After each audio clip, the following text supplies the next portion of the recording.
যে সকল বাংলাদেশি ভাইয়ারা ইতালিতে অবৈধভাবে অবস্থান করতেছেন, ইতালিতে অলরেডি অনেক কন্ট্রোল চলতেছে। বিভিন্ন ট্রেন স্টেশন, বাস স্টপ বা যে এলাকায় মানুষের চলাচল বেশি, সে এলাকায় ইতালির প্রশাসন, ইতালির পুলিশ, ইতালির কারাবিনারি বিভিন্ন বাহিনী কন্ট্রোল করতেছে। আপনারা যারা অবৈধভাবে ইতালিতে আছেন, আপনারা একটু সাবধানভাবে চলাচল করবেন। যদি আপনি অবৈধভাবে ইতালিতে অবস্থান করেন, যদি আপনি পুলিশের সঙ্গে আপনি ধরা খেয়ে যান, তাহলে আপনাকে তারা নিয়ে যাবে, ফিঙ্গার নেবে, আপনাকে তারা জেলেও রাখবে না এবং বাংলাদেশেও পাঠাবে না। কারণ এই ফিঙ্গারটাই আপনার জন্য সমস্যা হয়ে দাঁড়াবে। আপনারা 1 থেকে 2 সপ্তাহ বাইরে ট্রেন স্টেশন বলেন, বাস স্টপ বলেন বা যে এলাকায় মানুষের চলাচল বেশি, সেই এলাকাগুলো আপনারা এড়িয়ে চলবেন। আমার বাংলাদেশি ভাইদেরকে এই বিশেষ বার্তা দিতেছি।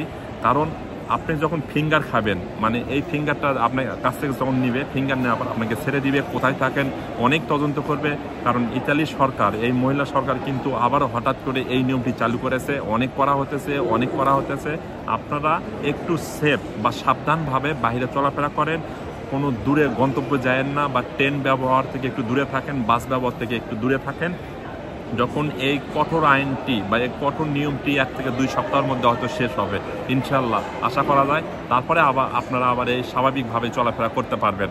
আমি মনে করি যখন এই ফিঙ্গারটি নেবে, এই ফিঙ্গারটি মেয়াদ থাকবে কমপক্ষে 18 মাস। এটা হলো, এই ফিঙ্গারটি পুলিশ ফিঙ্গার হবে বা এই দেশের বিভিন্ন প্রশাসনিক ফিঙ্গার হবে, যেটা আপনার পরবর্তী কেসের জন্য বা পরবর্তী ইতালি থাকার জন্য আপনার জন্য সমস্যা হতে পারে। তা আপনি এই সমস্যা কেন ফেস করবেন বা কেন ভোগ করবেন? এর থেকে দূরে থাকাটা অনেক ভালো। বিশেষ করে ট্রেনে বেশি কন্ট্রোল, তারপরে বাসে বেশি কন্ট্রোল, বড় বড় সিটিতে কন্ট্রোল শুরু হয়ে গেছে। আপনার যদি নিজেদের একটু সতর্ক না হন, তা আপনার সমস্যা কিন্তু আপনি নিজে ডেকে নিয়ে আসতেছেন। আমি আপনাদেরকে বলে দেওয়ার মালিক, আমি সুন্দরভাবে বার্তা দিলাম। আমি নিজের চোখে ফেস করতেছি। 2 থেকে 3 দিন হলো ট্রেনের ভিতরে পুলিশ এবং কন্ট্রোল, ডকুমেন্ট আছে কিনা, টিকিট আছে কিনা, সব ধরনের একই অবস্থা, এটা সব লাইনে একই অবস্থা। এবং আমি দেখার পরে আমি মনে করলাম যে আমার বাংলাদেশি ভাইদেরকে, যারা নতুন এসেছে, তারা তো অনেকে বুঝবে না বা তারা তো অনেকে জানবে না, এই জিনিসটা আমি আপনাদেরকে জানিয়ে দিলাম। সবাই সাবধান, বিশেষ করে যাদের ডকুমেন্ট নাই তাদের জন্য, চলাফেরার জন্য একটু সাবধানভাবে অবলম্বন করতে হবে। যাদের ডকুমেন্ট আছে তাদের কোনো সমস্যা নাই, তাদের নিশ্চিত সুন্দরভাবে চলাফেরা এবং ঘোরাফেরা করতে পারে। আল্লাহ হাফেজ, বাই বাই, দেখা হবে নেক্সট আরেকটা ব্লগে।